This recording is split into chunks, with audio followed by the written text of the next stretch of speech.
Hello दोस्तों, स्वागत है आपका मेरे चैनल मेरी भाषा संस्कृत में। कैसे हैं आप सब? अच्छे ही होंगे। मेरा नाम है पल्लवी शर्मा। तो दोस्तों, आज हम अपनी वीडियो में वैशेषिक दर्शन को पढ़ेंगे। तो दोस्तों, सबसे पहले हम ये जानेंगे कि दर्शन के प्रकार हम पहले भी बता चुके हैं।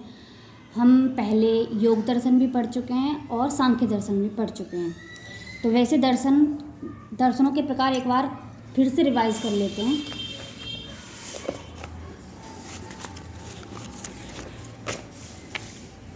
देखिए, दर्शन मुख्य रूप से दो प्रकार के होते हैं। कौन कौन से?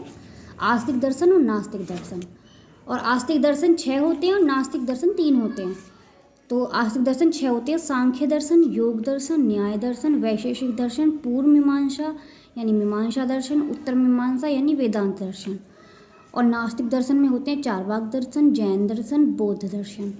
इनमें आस्तिक दर्शनों में से हम सांख्य दर्शन पढ़ चुके हैं और योग दर्शन पढ़ चुके हैं। अब हम वैशेषिक दर्शन पढ़ेंगे। तो चलिए वैशेषिक दर्शन पढ़ते हैं।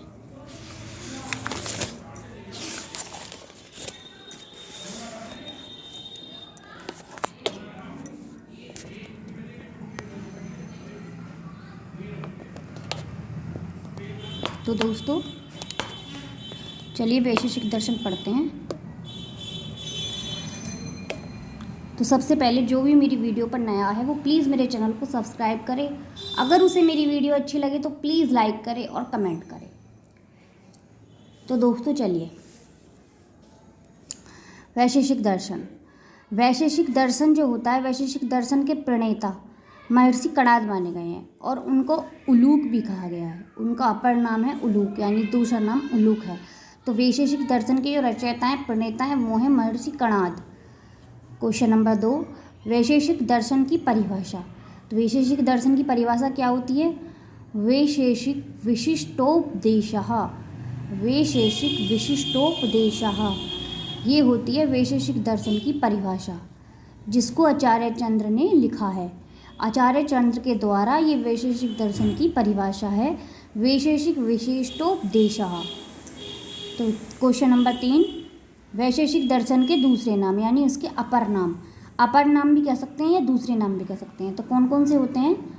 कणाद दर्शन, औलूक्य दर्शन और पैलूक दर्शन। यानी वैशेषिक दर्शन को इन तीनों नामों से भी पुकारा जा सकता है: कणाद दर्शन, औलूक्य दर्शन, पैलूक दर्शन। तो कणाद दर्शन क्यों? क्योंकि इसको महर्षि कणाद ने लिखा। औलूक्य दर्शन क्यों? महर्षि कणाद का दूसरा नाम औलूक्य दर्शन और पैलूक दर्शन। क्वेश्चन नंबर 4, वैशेषिक दर्शन क्या है? स्वतंत्र भौतिक दर्शन। क्या है वैशेषिक दर्शन? स्वतंत्र भौतिक दर्शन। और इसका न्याय दर्शन से साम्य मिलता जुलता, यानी मैंने बताया था सांख्य दर्शन और योग दर्शन दोनों का साम्य मिलता जुलता है, पिछली वीडियो में बता चुकी हूँ।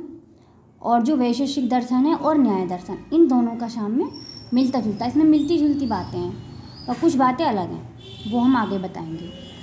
क्वेश्चन नंबर 5, वैशेषिक दर्शन के प्रमुख ग्रंथ। वैशेषिक दर्शन से जो विरचित ग्रंथ हैं, कौन कौन से हैं? तर्क संग्रह, जिसके रचयिता हैं अन्नम भट्ट। वैशेषिक सूत्र, जिसके रचयिता हैं कणाद। पदार्थ धर्म संग्रह, जिसके रचयिता हैं प्रशस्त पाद। सप्त पदार्थी, जिसके रचयिता हैं शिवादित्य। तो इस प्रकार से वैशेषिक दर्शन के प्रमुख ग्रंथ हैं। क्वेश्चन नंबर 6, वैशेषिक दर्शन में 17 गुण कणाद ने और 7 गुण प्रशस्त पाद ने बताए हैं। यानी वैशेषिक दर्शन में कितने गुण बताए गए? 24 गुण। और ये बताए किस किस ने हैं? 17 गुण बताए हैं कणाद ने और 7 गुण बताए हैं प्रशस्त पाद ने। आगे चलते हैं।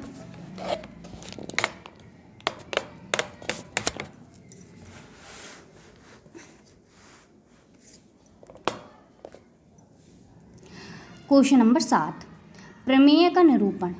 प्रमेय का निरूपण किस में है? वैशेषिक दर्शन में। वैशेषिक दर्शन में प्रमेय का निरूपण किया गया है। क्वेश्चन नंबर 8, वैशेषिक भाष्य के रचनाकार। वैशेषिक भाष्य के रचनाकार कौन है? आत्रेय। यानी वैशेषिक दर्शन पर भाष्य लिखा गया है और वैशेषिक भाष्य है वो, और वैशेषिक भाष्य के रचनाकार कौन है? आत्रेय। क्वेश्चन नंबर 9, कणाद रहस्य के रचनाकार।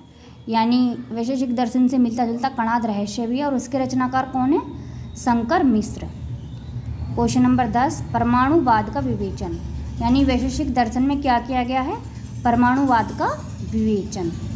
क्वेश्चन नंबर 11, न्याय लीलावती के रचनाकार, न्याय लीलावती के रचनाकार कौन है? वल्लभाचार्य। क्वेश्चन नंबर 12, वैशेषिक दर्शन का प्रमुख लक्ष्य है, यानी वैशेषिक दर्शन का मुख्य लक्ष्य क्या है? बाह्यार्थवाद की स्थापना, यानी जो वैशेषिक दर्शन का प्रमुख लक्ष्य है वो है बाह्यार्थवाद की स्थापना। क्वेश्चन नंबर 13, वैशेषिक दर्शन का सिद्धांत, वैशेषिक दर्शन का सिद्धांत क्या बताया गया है? असत्कार्यवाद। सांख्य दर्शन और योग दर्शन का सिद्धांत क्या बताया गया था? सत्कार्यवाद। और वैशेषिक दर्शन का सिद्धांत क्या है? असत्कार्यवाद। क्वेश्चन नंबर 14, वैशेषिक सूत्रों की संख्या। अब देखते हैं वैशेषिक सूत्रों की संख्या क्या बताई गई है? 370, और इसके आहनिक कितने बताए गए हैं? 20, और अध्याय 10, यानी वैशेषिक सूत्र, यानी वैशेषिक दर्शन से बना वैशेषिक सूत्र, और वैशेषिक सूत्रों की संख्या बताई गई है 370, और इसमें आहनिक 20 हैं और अध्याय हैं 10। आगे चलते हैं।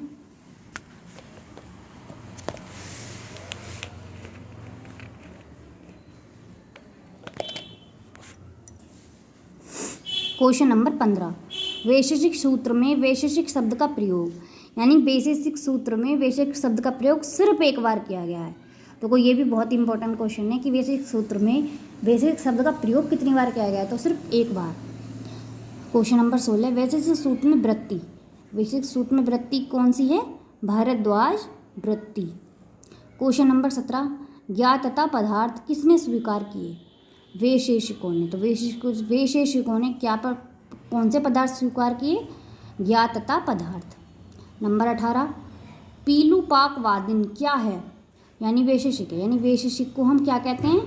पीलूपाकवादिन, यानी वैशेषिक जो होते हैं उनको कहते हैं पीलूपाकवादिन।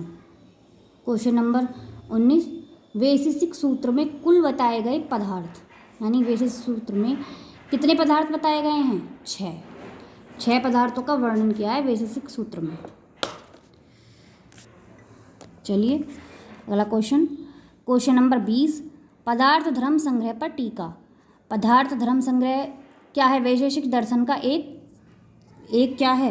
वैशेषिक दर्शन का एक ग्रंथ है जो हम पीछे बता चुके हैं, पदार्थ धर्म संग्रह। इस पर कौन सी टीका लिखी गई है? 2 टीका लिखी गई हैं। कौन कौन सी? नंबर 1 किरणावली और नंबर 2 न्याय कदली। तो किरणावली के जो रचयिता हैं वो कौन से हैं? उदयनाचार्य। और न्याय कंदली के रचयिता क्या कौन है? श्रीधराचार्य। तो पदार्थ धर्म संग्रह पर ये 2 टीका लिखी गई हैं।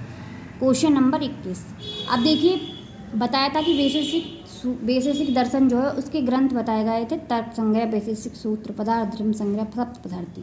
लेकिन जो हमारे यूजीसी नेट में या फिर और भी कोई जैसे कि यूजीसी नेट हुआ या पीजीटी हुआ, इनमें जो सिलेबस आता है वो उसमें से आता है तर्क संग्रह, यानी तर्क संग्रह में से क्वेश्चन बनते हैं। तो अब हम तर्क संग्रह में पढ़ेंगे तर्क संग्रह क्या होता है। तो तर्क संग्रह हम अपनी अगली वीडियो में पढ़ेंगे। तो दोस्तों आज के लिए बस इतना ही, धन्यवाद। और ये वैशेषिक दर्शन जो है वो यूजीसी नेट के लिए बहुत ही इंपॉर्टेंट है। वैशेषिक दर्शन में से यूजीसी नेट में से 1 या 2 क्वेश्चन तो बनते ही हैं, और बाकी तर्क संग्रह में से भी कई क्वेश्चन बनते हैं। तो ये बहुत इंपॉर्टेंट है परीक्षा की दृष्टि से। तो आज के लिए बस इतना ही, धन्यवाद।